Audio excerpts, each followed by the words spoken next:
ମୁଁ ମନ୍ଦିରକୁ ଯାଉନି ଭାଇ। ଆଉ ତାହେଲେ ମୁଁ ମୋ ମା ପାଇଁ ଯାଉଛି।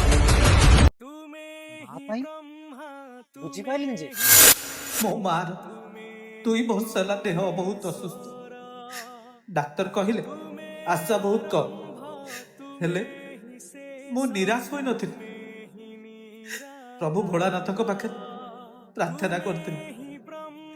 କହିଥିଲେ ଯେ ମୋ ମାର ଦେହ ଭଲ ହେଲେ ମୁଁ ନିଶ୍ଚିତ ଆସିବି। ଆଉ ସେଥିପାଇଁ ପ୍ରତିବର୍ଷ ମୁଁ ପାଣି ଭାର ଧରି ଆସେ। କଷ୍ଟ ହୁଏନି ଭାଇ? କଷ୍ଟ କଷ୍ଟ ତ ବହୁତ ହୁଏ, ଆଉ ଯନ୍ତ୍ରଣା ବି ହୁଏ,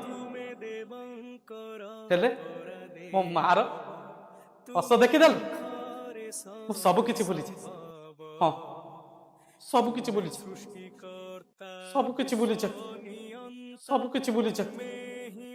ଓମ୍ ନମଃ ଶିବାୟ, ଓମ୍ ନମଃ ଶିବାୟ, ଓମ୍ ନମଃ ଶିବାୟ। ଭାଇ ତମ ଗରୁଟା ମତେ ଦେଇଦିଅ, ତମକୁ କଷ୍ଟ ହଉଥିବ।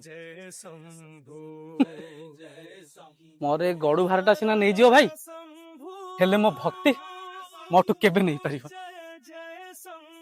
ସେଇ ଭକ୍ତି ତମକୁ ନିଜେ ତିଆରି କରିବାକୁ ପଡିବ, ଆଉ ସେଇଟା ତମ ମନରେ ତିଆରି କରିବାକୁ ପଡିବ। ମନରେ ତିଆରି କରି। ସତରେ କଣ ଭକ୍ତିରେ ଏତେ ଶକ୍ତି ଥାଏ? ସେ ବ୍ୟକ୍ତି ଜଣକ କେବେ ଭଗବାନଙ୍କୁ ବିଶ୍ୱାସ କରୁନଥିଲା। ସେ ବୋଲବମ୍ ଯାଉଥିଲା ସତ, କେବଳ ଦେଖାଇ ହେବା ପାଇଁ। ସେଦିନ ପରଠାରୁ ତା ମନ ପରିବର୍ତ୍ତନ ହୋଇଗଲା। ଆରେ କଥାରେ ପରା ଅଛି, ଭଗବାନଙ୍କୁ ଖୋଜିବାକୁ ମନ୍ଦିରକୁ ଯିବା ଦରକାର ନାହିଁ। ସତ ଭକ୍ତି ଥିଲେ ଭଗବାନ ନିଜେ ଆମ ହୃଦୟରେ ମିଳିଯାଆନ୍ତି।